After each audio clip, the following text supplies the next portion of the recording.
Okay, so far we have opened up an old PowerPoint file and saved it with a new name. This one I have here used to be something else, but now it's called 12 1921, which is the next service. I have saved it. It's on my desktop. I can get to it pretty quick. Next thing I need to do is find the email that was sent with the new text that needs to be updated for Sunday's presentation. I'm going to open up my email client. I use Gmail. So it's showing up, just you see all my email here, and I did a quick search for Carolyn so that I get anything that has the name Carolyn on it. However you can find the file, however you can find the email.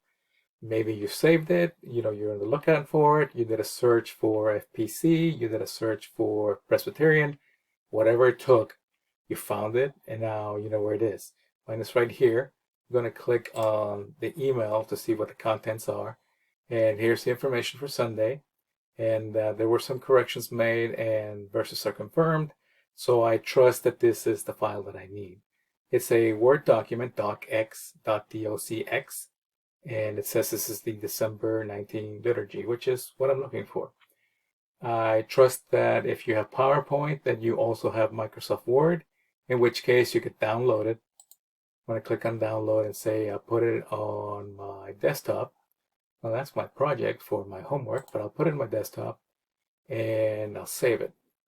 Sorry you can't see a lot of my screen. I'm trying to minimize it so that everybody can see what's going on. I'll click on save, and now it's saved. If I click on it after it downloads, I trust that Microsoft Word will open. And it did. It opened on another screen, but that's fine. I'm going to bring it over here to this screen. And sorry about all the errors. Of course, because I'm recording a video, I have all kinds of embarrassing blips on my screen. I don't need to activate it because the software is provided to me by my job. So this is the Word document, and here's what it says. And this is a lot of what I'm going to be copying and pasting. So the program usually, the service is usually very similar from one week to the next. So don't think that you have to reinvent the wheel every single time. It's going to be a pretty quick and steady ride through updating this. If you don't have Microsoft Word, or if you'd rather do this in a different way, what you can do, especially if you have Google Chrome, and especially if you have a Google account, you could always open this in Google Docs. See how if I hover on top of the attachment, it tells me the name. Then it says that I can download it. But then it tells me that I can edit this in Google Docs. If I click on that, I say, well, let's create a new copy of this or edit the latest, either one. And let's see what happens when I open it. Basically, I get a web version of Google Docs, which looks just like Microsoft Word. The same content that I just opened in Microsoft Word is available here in Google Docs. There's 4 pages. And wouldn't it be great if we could just do everything from Google Docs or Microsoft Word? It would be. However, you notice how there's italics, you notice how there's bold. Just there's different changes to the format of the text, and what we want is just text. And I don't know how better to explain this than to tell you that we need stripped down text that doesn't have italics, that doesn't have bold, that doesn't have any special format to it. And it's real simple to do that. I'm going to click anywhere on the document, press Control A as in Apple. That selects everything. Control A is for all. And once it's all selected, I can either right click and say copy or press Control C to copy. If you were doing this in Word, since we downloaded the document, I'm going to open that, double click it, Microsoft Word opens, I get that error again, go through the process of getting rid of the error. And I see the same thing basically that I do in Google Docs. I would click anywhere inside, press Control A, that selects all, and then press Control C or right click and copy. Same thing, I already had all of this copied, right? I'm going to close Word, and I'm going to keep this open at least for now, just so that I don't get lost. Next thing I need to do is get a text editor. If you are on Apple, there is at least one piece of software that comes with the Apple system. It's called TextEdit that you could use. In Windows, we're going to use Notepad. It's pretty simple. Even if you don't have Notepad or if you've never used it, don't worry about it. You can find a replacement. But Notepad should be in your system if you're using Windows. Like I said, I have Windows 11, so this might look a little bit different. I'm going to click on the Start menu. It's at lower left Windows logo in the main window.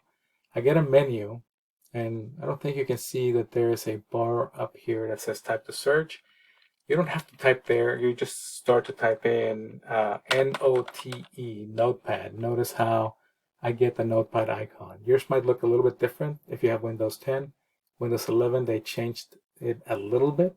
It's the same program. I can click on it or press enter and Notepad opens. Notepad is a very simple program. It's just this little window. And remember how I copied that text? I'm going to right click and paste. You could also press Control V as in Victor, and that will paste everything here. So this is the entirety of the Word document, which I can close now. I'm going to go back into Notepad. I'll click it open. It's down here on my taskbar, and you'll notice that then all the text is here. Like I said, we will not be using a lot of this. We will just be copying and pasting. One thing that I recommend you do right away, you see all of these spaces right here? You need to get rid of these.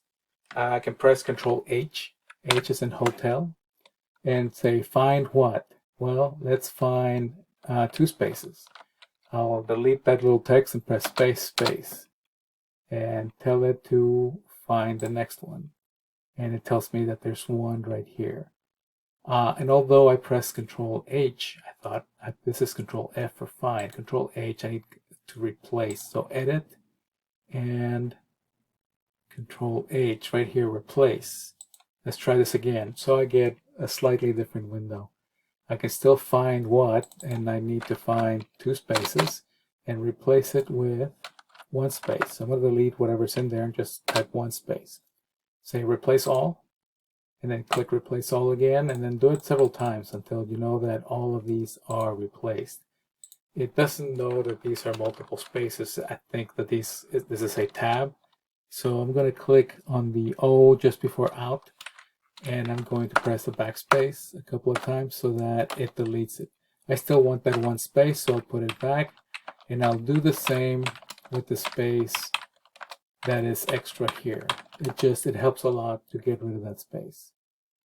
So I have a sort of a clean file here. I'm going to keep this open and just move it out of the way a little bit so that I can move between the windows.